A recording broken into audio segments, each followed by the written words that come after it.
There's a lot of reasons.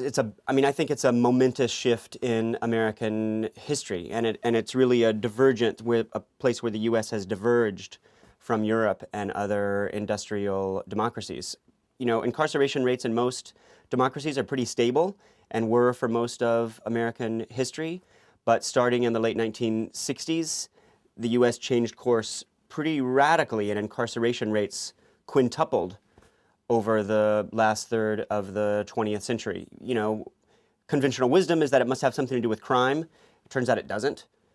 Crime rates fluctuate pretty much independent of, or largely independent of, incarceration rates. And what I argue in the book is that it really has to do with politics, and in particular, it has to do with racial politics.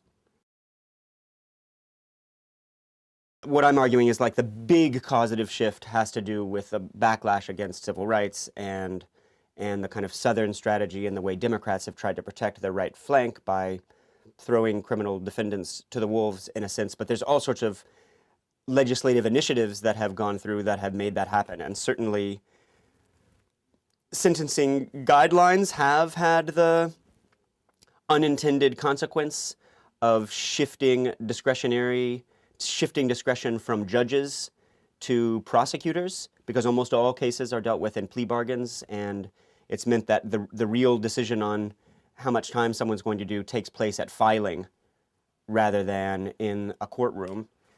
And even more than that, mandatory minimums.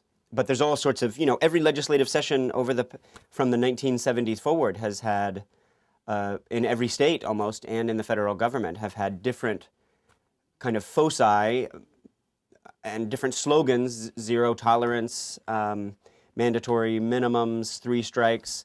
All of them have converged to build the largest prison system in the world. They have some. I mean, my own sense is not as much as some critics of the so-called prison industrial complex think. You know, Texas locks up more people in private prisons than anywhere else. There's 20,000 of them. My own state now, where I'm living in Hawaii, ships a huge part of its population to private prisons on the mainland in this desert prison in Arizona, and it's mostly indigenous Hawaiians there who are bearing the brunt of the drug war and the kind of war on crime. And those private prison companies are skilled lobbyists. They often hire former bureaucrats, former legislators, former lieutenant governors to make their case. And I think in some cases, many cases, they have argued for longer sentences and tougher law enforcement as a way to generate demand for their services. But I don't think you can show, and they've done that successfully. So some small extent of breathtaking prison growth in America can probably be attributed to the profit motive. There's even more money to be made in, you know, construction contracts for new prisons. But there's a whole lot of ways that private industry can feed at the trough of government.